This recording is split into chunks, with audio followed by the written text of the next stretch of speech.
¿Puede ser el país gobernable? ¿Qué pasa con la reforma tributaria? Estos y otros temas vamos a conversar hoy con Henry Kronfle, el presidente de la Asamblea. Si eres el callado de tus amigos porque no sabes de lo que están hablando, no dejes para mañana lo que puedes saber now. Empezamos. Hola con todos, soy Pedro Maldonado, editor de Forbes Ecuador, y hoy nos acompaña Mónica Mendoza, nuestra editora en Guayaquil. Nuevamente estamos en el podcast de Forbes Ecuador y hoy nos acompaña Henry Kronfle, él es el presidente de la Asamblea del Ecuador. Señor presidente, bienvenido a nuestro estudio, es un gusto tenerlo por acá. Para mí es un honor estar aquí y un gusto compartir con ustedes. Señor presidente, bueno, estamos en días movidos en temas políticos, todavía estamos sintiendo el arranque del nuevo gobierno y la Asamblea ya se está también poniendo a ritmo con todo. Usted nos indicaba que estaban ya con algunos proyectos en marcha, pero el más importante, el que el país entero está pendiente, es el de la reforma tributaria. ¿Cómo está? ¿Qué va a venir luego ya del primer debate que se dio en estos días? Bueno, mire, hemos estado trabajando fuertemente en varias facetas. Prácticamente en 3 semanas hemos aprobado ya 5 proyectos de ley, todos importantísimos, que están publicados en la página de la Asamblea Nacional. Uno, por ejemplo, de equidad salarial, para que no exista esa brecha discriminatoria del 20% de diferencia entre mujeres y hombres en el país. Hoy las mujeres y los hombres van a ganar lo mismo por el mismo trabajo. Eso es fundamental. Era una discriminación que no tenía ningún sentido. Se corrigió. Trabajamos en una ley de prevención de riesgos para darle al gobierno, a portas de un posible fenómeno del Niño, que se ha venido hablando, darle al gobierno la capacidad de reaccionar de manera más descentralizada a través de los diferentes ministerios con estos departamentos que puedan tomar decisiones en materia de prevenir riesgos y controlar desastres naturales. Hemos trabajado en una ley de protección de datos que permite, por ejemplo, a la comunidad LGBTI poder hacer esos cambios necesarios cuando han cambiado de sexo y poder tener esa facultad de hacerlo en su cédula de identidad. Hemos trabajado en la ley de salud mental, una ley muy importante que permite cambios muy importantes a nivel del sistema de salud del Ecuador y a nivel de asistencias sobre enfermedades de esta naturaleza. Hemos trabajado en una ley de seguridad privada, muy importante, la primera ley de seguridad que se aprueba en este periodo legislativo, que es una ley que permite complementar la función de la policía pública a través de la seguridad privada. Es decir, prácticamente incorporamos policías privados pagados por privados a la fuerza pública, obviamente con un alto entrenamiento y con unas condiciones específicas para garantizar que aquel que porte armas lo pueda hacer, controles previos y controles posteriores también, y con un censo que permita también que el Estado sepa a través del organismo pertinente cuánta gente está portando armas en materia de seguridad. Pero eso sin duda alguna fortalece la seguridad porque genera un monto de policías que el Estado no los puede, digamos, contratar y que lo puede hacer la iniciativa privada. Entonces, son proyectos de ley, como usted sabe, muy temas muy actuales. Muy actuales y muy importantes. Y eso es lo que hemos definido como primera instancia. Ya trabajamos en la compilación de 39 leyes que están referidas en materia de seguridad y del Código Orgánico Integral Penal, ya fue aprobado por el Consejo de Administración Legislativa, y así 39 leyes que tienen que ver con cambios en el Código Orgánico Integral Penal, delitos, por ejemplo, que no estaban tipificados como la vacunación, etcétera, van a ser tratados en un solo proyecto de ley. Eso va a evacuar 39 proyectos de ley en un solo proyecto de ley. O sea, se van a unificar. Se van a unificar. Ya está la aprobación de la unificación de estas 39 proyectos de ley en uno y se está tratando de manera urgente. Entonces, vamos avanzando rápidamente, más allá que, como lo anuncié antes de ocupar la presidencia, de los casi 600 proyectos de ley que tiene la Asamblea, hemos entrado ya en un estudio con la Unidad Técnica Legislativa y con la Unidad de Seguimiento Legislativo para poder compilar por materia, salud, educación, seguridad, empleo, etcétera, los proyectos de ley y hacer lo mismo que hicimos con lo del COIP con las demás ramas, para así poder, ojalá, llegar a 30 o a 40 de los 600 y poder evacuar todo esto mucho más rápido. Entonces están pisando el acelerador ustedes. A fondo. ¿Cómo está el tema de la reforma tributaria? Pasamos ahí el primer debate hace pocos días. ¿Qué viene ahora? Pasamos el primer debate, se corrigieron muchas cosas. Por ejemplo, uno de los aportes que nosotros hicimos es que si se quería tener un anticipo, una autorretención del impuesto a la renta, no sea un valor fijo de 3%, porque hay muchos sectores, conociendo, ustedes saben que yo vengo de las cámaras y de la producción y conozco el tejido productivo de este país, por mis representaciones en todos los ámbitos en el sector productivo, eso podría generar realmente problemas a sectores que no solamente son grandes sectores que dan muchas plazas de trabajo, sino que son sectores estrellas para mantener la balanza comercial positiva y sostener la dolarización. Por ejemplo, el sector camaronero. Usted le pone al sector camaronero 3% de autorretención, lo liquida. Es así de claro. Y otros sectores más. Solo menciono uno como ejemplo porque es uno de los sectores estrellas que inclusive ya ha pasado las exportaciones hasta el petróleo. ¿Y cómo quedaría ahí un rango, se entiende ahora, ¿no? Ya no está el 3%. Exacto. La propuesta que le hicimos al gobierno, que la estudie, es que el Servicio de Rentas Internas tiene documentos exactos en donde se establecen las tasas impositivas efectivas por sectores. Y entonces la contribución jamás puede ser por arriba, debería ser un porcentaje muy por debajo de la tasa impositiva efectiva, la denominada TIE, de cada sector, y eso es lo que se debería indexar en el reglamento para la ejecución de la ley en esa materia de autorretención. Eso es una de las correcciones. Es una de las correcciones, se han corregido cosas como por ejemplo un artículo que hablaba de hasta 30 años que de alguna manera se establezcan los plazos para las deudas que tienen las instituciones públicas con el propio Estado, y entonces se evita ahí con una corrección de que mañana le metan la mano a las reservas para financiar salarios, por ejemplo, a las reservas del Banco Central. Se quitó este impuesto para la venta exactamente, de la venta ocasionales de bienes inmuebles, y se dejó la ley como está actualmente. Se han avanzado, por ejemplo, en la no discriminación de universidades públicas versus universidades privadas cuando un joven se gradúa y dependiendo de qué tipo de universidad venga, tenga la deducibilidad la empresa en la contratación de este joven hasta los 29 años. Eso no tiene por qué tener ningún tipo de discriminación. Entonces se ha pedido que se corrijan esas cosas. Antes solo se daba la deducibilidad, más allá del valor deducible que usted tiene derecho en la ley, esa deducibilidad marginal o extra, solo si venía graduado de una empresa, de una universidad pública. Eso no tiene ningún sentido. Entonces se están corrigiendo ese tipo de cosas también. Y una serie de cosas más en materia de claridad de zonas especiales de desarrollo económico y zonas francas. En la contratación de zonas francas, ahí también se va a mantener la contratación actual, porque había cierto temor de que sean estas contrataciones temporales y que ponga en riesgo. No solamente las contrataciones temporales tenemos temor, sino que la estructura para los beneficios no puede ser solamente la empresa que constituye o que conforma el administrador de la zona franca, sino las empresas que están dentro de la zona franca, que son las que hacen la actividad de la zona franca y son su razón de ser. Y que sea multiempresarial también. Por supuesto. ¿No? Entonces se han corregido algunas cosas y se están corrigiendo otras porque hay que impulsar al país en sus exportaciones. Se torna sumamente importante, más aún con la caída de la producción petrolera. El Ecuador estamos dolarizados, necesitamos una balanza comercial positiva y esto tiene que coayudar a pasar este bache y a proyectar un país que pueda inclusive funcionar como un hub de maquilas que permita a través de acuerdos comerciales y la estabilidad de la moneda generar exportaciones. Se restituyen los beneficios e incentivos tributarios ahí que se habían eliminado en diciembre del 2021 también, ¿no? A ver, sí, y la remisión tributaria se le ha dado en una cláusula ahora para el segundo debate, claridad, a través de una disposición transitoria, me parece que es la segunda, se le ha dado mucha claridad y hemos pedido formalmente que aquellos que tenemos el control de la ley, en este caso los asambleístas, nacionales o provinciales, de los cuales por supuesto me incluyo, porque para ser presidente de la Asamblea tengo que ser asambleísta primero, no gocemos de los beneficios de la remisión tributaria, para dejarle absolutamente claro al país que no hay ningún tipo de conflicto de interés en ese sentido.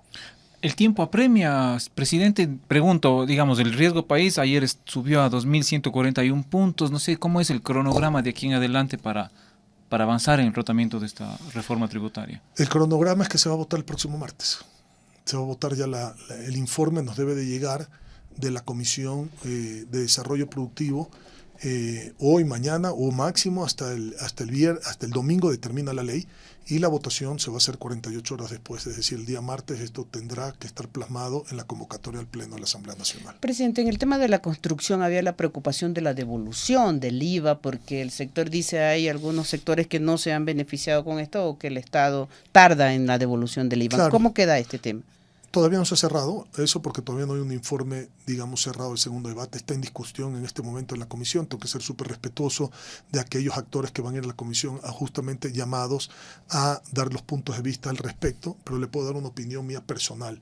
Para la empresa privada, claro, nos conviene la deducibilidad inmediata. Para el gobierno le conviene la deducibilidad al final del ejercicio fiscal. Entonces, ojalá que se pueda encontrar un punto intermedio basado en algún porcentaje del pago del impuesto de la renta para poder hacer las deducibilidades. Con estas reformas, ¿cuánto calcula que tendría ingresos el Estado? Porque el gobierno había calculado como unos 900 millones. Yo espero que sea así. Yo espero que sean 900 millones. Ahora, en términos relativos, no puede ser la única fórmula de generar ingreso al gobierno, porque 900 millones es un mes de salarios en el país. Entonces, una ley que trabaja por todo un año para dar un rédito se va en un mes de salarios en el país. Entonces, por supuesto que esta no puede ser la única medida que exista para generar liquidez. Hay otras medidas que las he discutido con el presidente de la República en este marco, llamémoslo así, de la gobernabilidad que es tan importante. Como por ejemplo, ¿qué le ha sugerido usted? Hemos conversado de reestructuración de deuda, por ejemplo. Eso es uno de los temas. Reestructuración de deuda, avanzar en los plazos también de la deuda con los acreedores nacionales e internacionales, que se pague la deuda interna primero como un acto para poder mover la economía rápidamente. Hay muchas cosas que hemos conversado a raíz de cómo se pueden monetizar, digamos, flujos futuros en ciertas áreas que permitan una liquidez inmediata, tratando, por supuesto, de proyectar los costos y salvaguardando ese dinero para lo que son los costos de operación. Las alianzas público-privadas van a ser fundamentales en este gobierno para poder, a través de contratos de asociatividad, liberarle al Estado de gastos que permitan entonces la inversión con reglas claras y permitan entonces la generación de empleos y el manejo del sector privado en ciertas áreas sin privatizar, ninguna privatización. De los servicios públicos hablamos. Correcto, sin privatizar, de los servicios públicos y de, por ejemplo, carreteras y de otras áreas, hidroeléctricas, termoeléctricas, o sea, todo lo que se requiere ahorita en materia de infraestructura, porque acuérdense que venimos de un gobierno de 2 años anteriores, en donde prácticamente no hubo ninguna inversión. Hay que decirlo con claridad meridiana. El presupuesto general del Estado se convirtió en un balance de bancos o en un estado contable de pérdidas y ganancias, de ingresos y egresos y de activos, pasivos y patrimonio, y no generaba el presupuesto general del Estado un mecanismo de crecimiento económico y de desarrollo, lo cual es un error en el manejo. Entonces, ¿cómo se puede compensar esto? Dinamizando, como le digo, estas cosas. Otras cosas es que solo se habla de ingresos, nunca se habla de ahorrar costos. Los costos hay que ahorrar. Público. Por supuesto que hay que ahorrar costos. Por ejemplo, una decisión que no se le ha sugerido todavía al presidente es recortar al 10% los presupuestos sin irrespetar los que por constitución y por ley nos llevan a que sea el 5% del presupuesto general del Estado, en materia, por ejemplo, de educación, salud y seguridad. No se debería. No, claro que para nada, ¿no? No se debería para nada, pero hay mucho más tela que cortar. No toquemos eso, pero en lo demás hay tela que cortar. Contratos ocasionales que no involucran indemnizaciones ni liquidaciones por parte del Estado, que cuando se van venciendo esos contratos se estiman que hay decenas de miles de contratos así, ya no se renueven. Entonces, eso le genera un ahorro al Estado. Mucha gente dice, bueno, ¿y qué pasa con esa gente? Bueno, hay que crear las condiciones para que esa gente migre a través de estas otras cosas que le estoy mencionando, del sector público al sector privado. Si una empresa pública mañana voy a usar la palabra concesión, o tiene una asociatividad con una empresa privada, entonces, dentro del manejo de la empresa privada, el contrato debería decir que migran los trabajadores públicos a la empresa privada, deberían ser las condiciones del contrato, para que salgan de la nómina del sector público, para que esa gente no se quede sin empleo, y al mismo tiempo para que esa empresa privada que no es dueño, pero que va a manejar a través de un contrato de asociatividad o de concesión, entonces pueda operar con la misma gente que había antes. Lo libera el Estado del recurso, la gente no se queda sin empleo, se traslada al sector privado y seguramente el manejo va a ser mucho más eficiente, en donde hasta los ciudadanos tendrían tarifas más bajas por el mismo servicio que están recibiendo hoy, incluso con un servicio mejor. Incluso reducir el tamaño del Estado, eliminando algunas entidades, secretarías, que hasta hay una empresa, Casas EP, que nos dejó de herencia algunos de los últimos gobiernos. Hay que reducir el tamaño del Estado urgentemente. Hay un listado de más de 40, 50 instituciones públicas que, disculpen, no sirven para nada. Hay que decirlo. Pero lo que usted acaba de decir, presidente, suena utópico, el ideal, ¿no? Esto del traspaso de los servidores públicos a la empresa privada sin que pierdan el empleo. Bueno, se tiene que hacer. Ahora, que si van a ser 100%, no, está bien, pero eso no nos puede tener a los ecuatorianos pagando más impuestos para mantener una burocracia que no se necesita. Entonces, o se sacrifican esas pocas personas, desafortunadamente, en esta migración de un lado al otro, o sacrificamos a 18 millones de ecuatorianos pidiéndoles que paguen más impuestos, generando una exacción, sacándole el dinero del bolsillo a la gente, que lo sabe administrar siempre mejor que un gobierno, digámoslo claro, y no creciendo y dinamizando la economía, porque cuando usted le quita el dinero al bolsillo de la gente no compra, las empresas no venden, si no venden, no invierten, si no invierten, no generan puestos de trabajo, entonces entramos en un círculo vicioso en vez de entrar en un círculo virtuoso. Usted tiene que hacer que la gente tenga poder adquisitivo para que se mueva la economía y entonces proyectar que las deficiencias económicas que vive el país se cubran con el crecimiento económico y no con la exacción. Eso es lo que hay que apuntar y eso es lo que hay que entender. Por eso es que ninguna reforma tributaria que ha subido impuestos, dicho sea de paso, esta no lo sube, la del presidente Daniel Noboa, pero todas las anteriores que han subido impuestos, ¿qué han arreglado en el país? ¿Estamos mejor o estamos peor? Estamos peor. Esa es la realidad. ¿Cómo avanza el trámite? ¿Cómo avanza la negociación con los diferentes bloques en el tema específico de la reforma tributaria? Muy bien. Creo que, mire. Hay los votos. Sí, totalmente. Pero no solamente eso. Es que hemos demostrado lo que es la gobernabilidad en la Asamblea Nacional.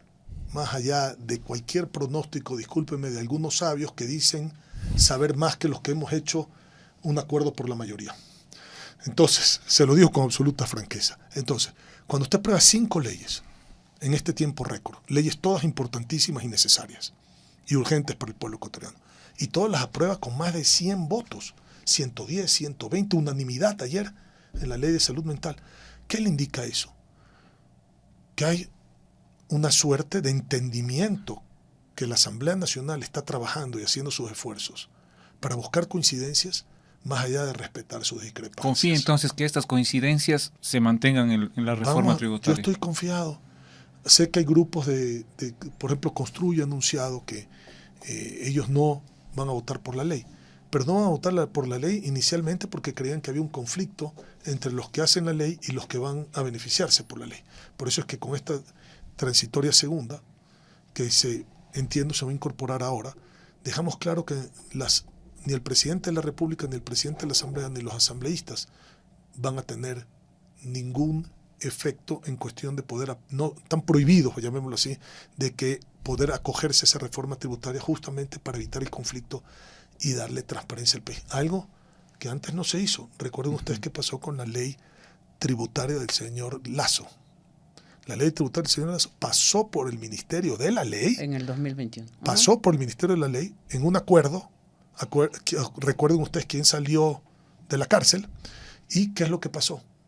¿Qué es lo que afectó a la clase media y afectó a todo el país? Le quitó la liquidez a la gente. La gente que tenía, discúlpeme, que pagar el colegio de sus hijos, que tenía una hipoteca sobre la casa, que tenía una letra sobre el carro. ¿Qué podía hacer esa gente cuando le suben los impuestos así de la noche a la mañana? Quebrarla.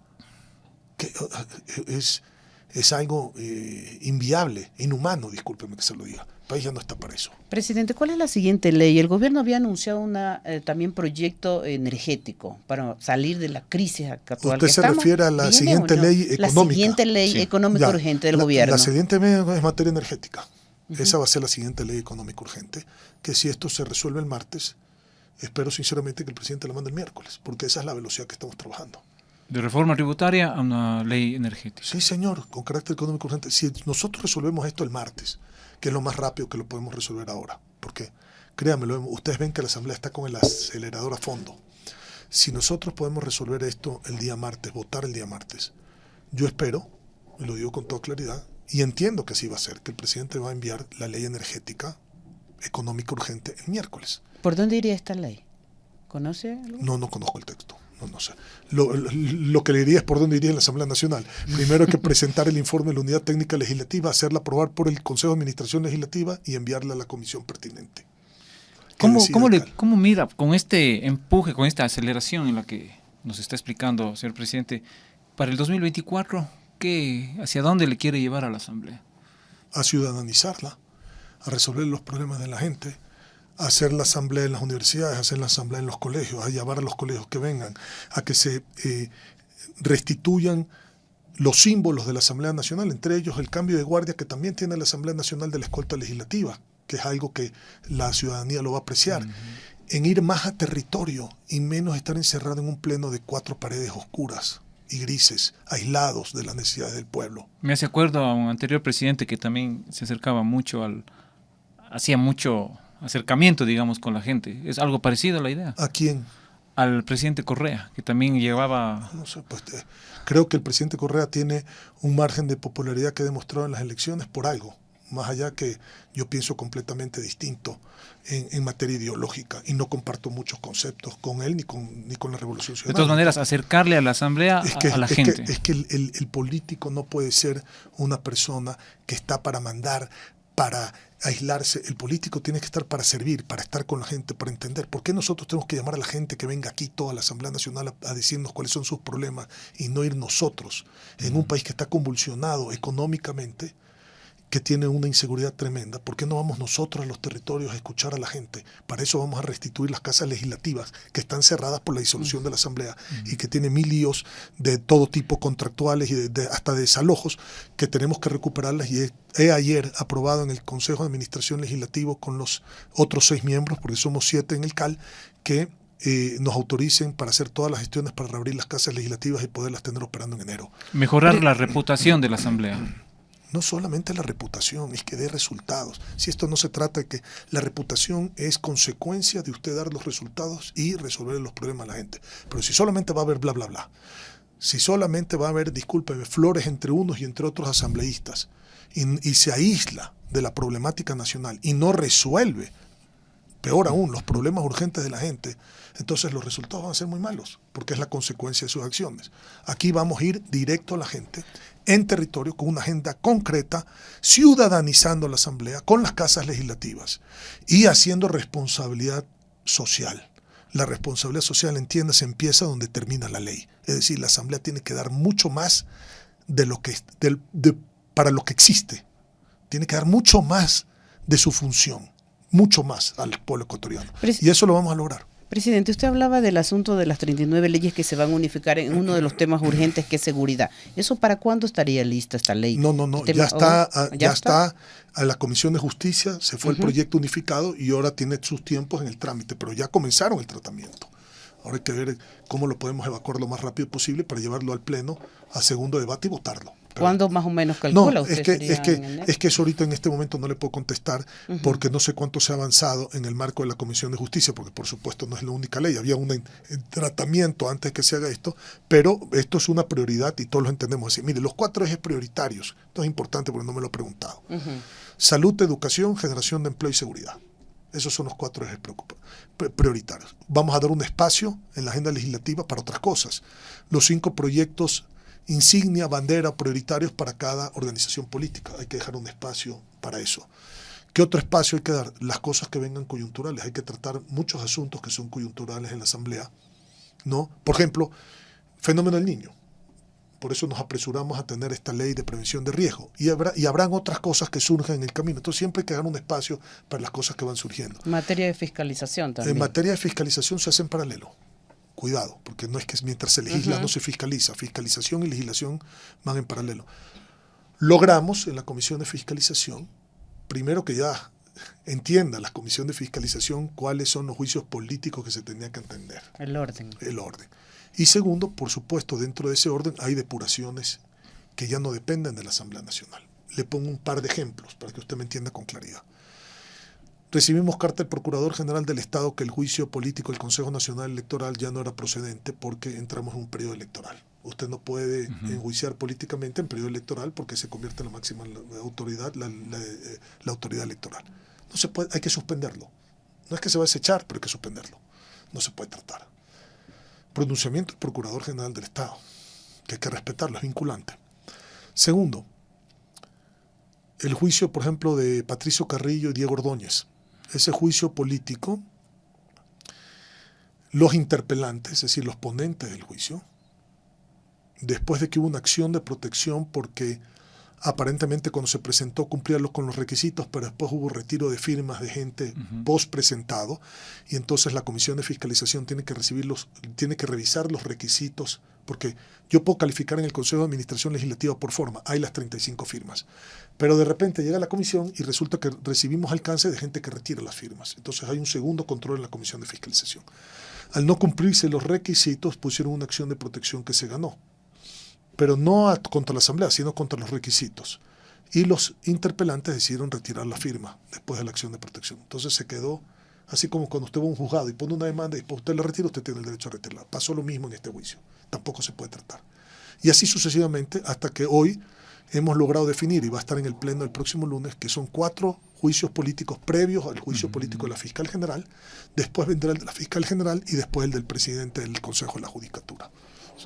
Presidente, hay una imagen que vimos en los últimos días que demuestra tal vez la gobernabilidad en una captura fotográfica que era el alcalde de Quito, el presidente de la República, Daniel Noboa, el presidente de la Asamblea recorriendo el metro. Y posteriormente usted acompañando al presidente Noboa también en el cambio de guardia. Eso demuestra la gobernabilidad del país que tanto hemos reclamado. Me alegra que usted tenga una visión clara, por supuesto que eso es parte de la gobernabilidad. Nosotros como funcionarios públicos, primero tenemos que entender que nuestra función está acotada en el marco de una democracia por un tiempo determinado. Y que ese periodo de tiempo lo tenemos que aprovechar al máximo. Y que tenemos que dar el ejemplo de unión, de solidaridad, de cooperación, de complementación, sin interferir en los demás poderes del Estado, como un ejemplo para que la gente, el pueblo, los ciudadanos entiendan que sus políticos no están puestos en esos puestos para pelear, y ni para destruir, sino para construir, para unir y para resolver. Ese es el ejemplo que tenemos que dar. Imagínese usted en los poderes del Estado, como en el periodo pasado, peleando a muerte, insultándose los unos a los otros. ¿Qué ejemplo es eso? ¿Cómo usted quiere que no exista violencia cuando los líderes representan violencia mientras están en el poder? La violencia se tiene que acabar en todos lados. Y nosotros estamos obligados, somos los primeros llamados a ser el ejemplo de la tolerancia, de buscar coincidencias, de respetarnos diferencias, porque ciertamente las tenemos, de generar la unidad en el Ecuador, de ser el ejemplo de la paz y de construir, no de destruir. Ojalá que eso se entienda por las futuras generaciones. Así es como se debe manejar la política. Yo aplaudo al presidente de la República y aplaudo al alcalde de Quito y aplaudo a las demás autoridades que más allá de juicios políticos, de cosas, hemos sido súper respetuosos y estamos trabajando en conjunto para sacar este país adelante.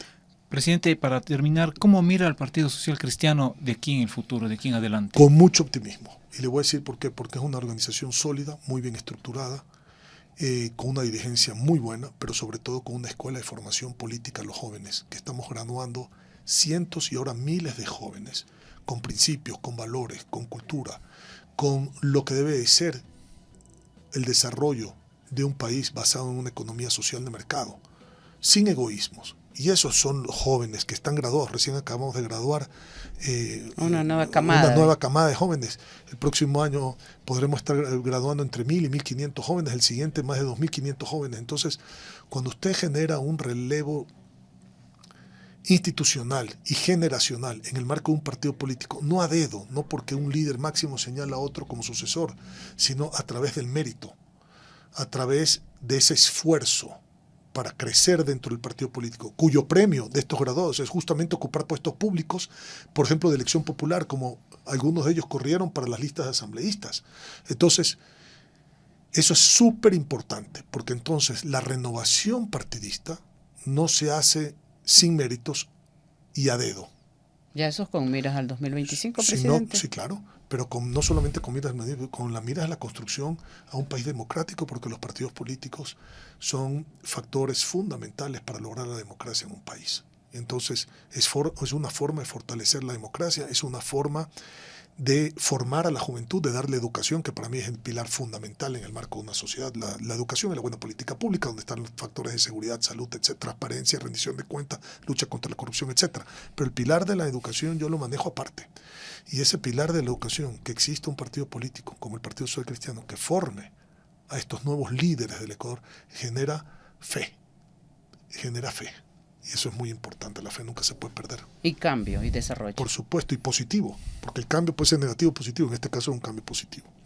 Gracias, señor presidente, ha sido un gusto tenerle aquí en el estudio de Forbes Ecuador. Para mí un placer, muchas gracias por la entrevista. Saludos a todos los que nos están viendo y escuchando. Ahora ya sabes de lo que todos están hablando. Esto fue Forbes Now, en el podcast de Forbes Ecuador.